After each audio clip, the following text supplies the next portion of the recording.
الرحمن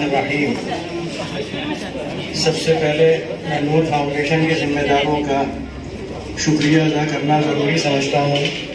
کہ انہوں نے مجھے موقع دیا اس پروگرام میں شرکت کا اور اپنی بات کہنے کا۔ پروگرام بہت دیر سے چل رہا ہے اور وقت بھی کافی ہو چکا ہے، اس لیے میں چاہوں گا کہ اپنی بات مختصر کرتے ہوئے اور مولانا آزاد کی شخصیت پر روشنی ڈالنا اس لیے بھی ضروری نہیں کہ ان کے بارے میں بہت کچھ کہا گیا اور ان کی شخصیت اتنی ہمگیر اور ہے کہ اگر ان کے بارے میں آدمی کہنے پر آئے تو اس کے لیے گھنٹوں نہیں دنوں چاہیے۔ اسی طرح ہمارا جو نیا تعلیمی نظام ہے، اس نظام کی خوبیاں، اس نظام کی کچھ خامیاں بھی اگر آدمی بتانا چاہے تو اس سلسلے میں بھی بہت کچھ کہہ سکتا ہے، کیونکہ ہمارا یہ نیا تعلیمی نظام یقیناً اپنے اندر بہت افادیت رکھتا ہے، لیکن اس کے اندر بھی کچھ نہ کچھ خامیاں ہیں۔ اگر ان خامیوں کو ہم دور کر لیں تو یہ کہیں زیادہ مفید ثابت ہو سکتا ہے۔ اس کی مثال اس طرح دی جا سکتی ہے کہ ہمارے جسم میں دو حصے بہت اہمیت رکھتے ہیں، ایک ہمارا دل، دوسرا ہمارا دماغ۔ ہماری کمزوری یہ ہے کہ ہم نے اپنے اس تعلیمی نظام کو یورپ سے لیا اور یورپ کے مزاج کو سمجھے بغیر لیا اور یورپ کی مجبوریوں کو سمجھے بغیر لیا اور یورپ کی مذہب بیزاری کو سمجھے بغیر لیا۔ یورپ میں جو مذہب تھا وہ علم کے خلاف تھا۔ وہ مذہب یا اس مذہب کے پیشوا کسی کے ہاتھ میں اگر قلم دیکھ لیتے، کاغذ دیکھ لیتے، کاپی دیکھ لیتے، بستہ دیکھ لیتے تو یہ چیز ان کے لیے ناقابل برداشت ہوتی تھی، کیونکہ وہ سمجھتے تھے کہ اگر علم آئے گا تو یہ مذہب باقی نہیں رہ پائے گا۔ لیکن ہمارے ملک ہندوستان میں جو مذاہب ہیں وہ کبھی بھی علم کے مخالف نہیں رہے، بلکہ ہمیشہ انہوں نے علم کی ہمت افزائی کی۔ مثال کے طور پر قرآن کریم کی ایک آیت یہاں پر میں پڑھنا چاہوں گا کہ جب پہلی وحی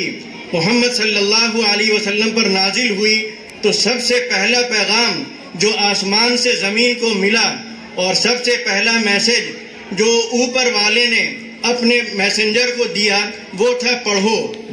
لیکن سمجھنے کی بات یہ ہے کہ پڑھنا تنہا کافی نہیں۔ آپ اگر دیکھیں دنیا میں جتنا بگاڑ ہے وہ پڑھے لکھے لوگوں کے ہاتھوں ہو رہا ہے۔ جاہل کے ہاتھ سے جو بگاڑ ہوتا ہے اس کا دائرہ بہت محدود ہوتا ہے، لیکن ایک تعلیم یافتہ شخص جب بگاڑ پر آتا ہے اور وہ اپنے دماغ کا استعمال کرتا ہے، اپنے علم کا استعمال کرتا ہے، اپنی صلاحیتوں کا استعمال کرتا ہے تو پورے شہر برباد ہو جاتے ہیں، کھیت خاک میں مل جاتے ہیں، آبادی پوری کی پوری دنیا سے ناپید ہو جاتی ہے۔ اور اس کی مثالیں اگر ہم موجودہ جنگوں میں دیکھیں اور ادھر 20-25 سال کے عرصے میں دنیا میں جو تماشا ہو رہا ہے وہ دیکھیں تو وہ سب تماشا پڑھے لکھے لوگوں کے ہاتھوں انجام دیا جا رہا ہے۔ تو بات جو کہنے کی ہے یا سمجھنے کی کہ جو پیغام ملا حضور پاک محمد صلی اللہ علیہ وسلم کو، اس میں پڑھنے کا حکم تو ضرور دیا گیا، لیکن ساتھ ساتھ یہ بھی کہا گیا پڑھو اوپر والے کے نام کے ساتھ۔ جب تک ہماری پڑھائی کے ساتھ، ہماری ایجوکیشن کے ساتھ، تعلیم کے ساتھ یہ خیال یا یہ تصور نہیں رہے گا کہ ہمیں جواب دینا ہے اپنے علم کا، ہمیں جواب دینا ہے اپنی صلاحیتوں کا، ہمیں جواب دینا ہے اپنے کارناموں کا، تب تک علم کا صحیح استعمال ہم نہیں کر پائیں گے۔ ہمیں علم حاصل کرنا ہے لیکن اس یقین کے ساتھ کہ اوپر والا ہمیں دیکھ رہا ہے کہ جو علم ہم نے حاصل کیا، جو علم اس نے ہم کو دیا تھا، اس علم کا استعمال ہم نے انسان کی بھلائی کے لیے کیا یا انسان کی بربادی کے لیے۔ یہ خیال اگر ہمارے نوجوانوں میں اور ہمارے بچوں میں بسا دیا جائے کہ دیکھو تم پڑھ تو ضرور رہے ہو لیکن انسان کا خیال رکھنا، انسان سے محبت کرنا۔ اب اس موقع پر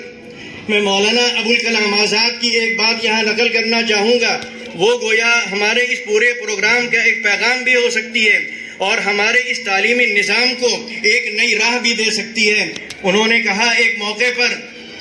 کہ اگر آسمان سے ایک فرشتہ اترے اور قطب مینار کی بلندی پر کھڑا ہو کر مجھ سے یہ کہے کہ میں تمہیں ابھی آزادی دیتا ہوں،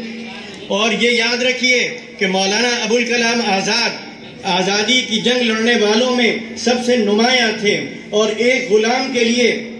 آزادی سے بڑھ کر نہ کوئی نعمت ہو سکتی ہے نہ کوئی دولت ہو سکتی ہے۔ کسی غلام سے اگر آپ پوچھیں کہ تمہیں کیا چاہیے تو وہ یہ نہیں کہے گا مجھے آنکھیں چاہیے، وہ یہ نہیں کہے گا مجھے ہاتھ اور پاؤں چاہیے، وہ یہ نہیں کہے گا مجھے خزانہ چاہیے، وہ کہے گا پہلے مجھے آزاد کرو، باقی چیزیں تو میں بعد میں حاصل کر لوں گا۔ لیکن مولانا ابوالکلام آزاد نے کیا کہا اس موقع پر کہ اگر کوئی فرشتہ آسمان سے اتر کر قطب مینار پر چڑھ کر مجھ سے یہ کہے کہ آزادی تو میں تمہیں ابھی دے دوں گا، لیکن ایک شرط ہے کہ تم ہندو اور مسلم اتحاد سے دستبردار ہو جاؤ، ہندو مسلم اتحاد چھوڑ دو تو میں تمہیں ابھی آزادی دیتا ہوں، تو مولانا ابوالکلام آزاد نے کہا میں اس سے یہ کہوں گا ایسی آزادی ہزاروں، یعنی یہ ہندو مسلم اتحاد پر ہزاروں آزادیاں قربان، مجھے قطعی طور پر ایسی آزادی نہیں چاہیے جو ہندو اور مسلم اتحاد کی جنازے پر ہو۔ مجھے ہندو مسلم اتحاد زیادہ پیارا ہے، مجھے ہندو مسلم اتحاد زیادہ عزیز ہے۔ آزادی تو ملتی رہے گی لیکن ایسی آزادی کا کیا فائدہ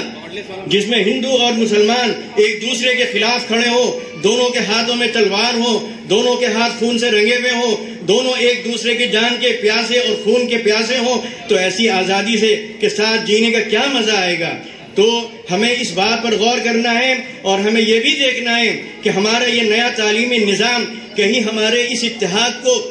پارا پارا تو نہیں کر رہا ہے، کہیں ایک مولانا آزاد نے تو اس اتحاد کی خاطر آزادی قبول کرنا گوارا نہیں کیا، اور ہم ایک کرسی کی خاطر، ایک سیٹ کی خاطر، ایک منسٹری کی خاطر، اس ملک میں قیادت اور اقتدار کی خاطر، ایک حکومت کی خاطر آزادی کو داؤں پہ وہ اتحاد کو داؤں پہ لگا دیں، اور ایسا نظام تعلیم اگر ہم بنانے کی کوشش کریں جس سے ہندو اور مسلمانوں میں دوری ہو تو اس سے بہتر جاہل رہنا ہے۔ میں اسی بات پر اپنی بات ختم کرتا ہوں۔ خدا حافظ۔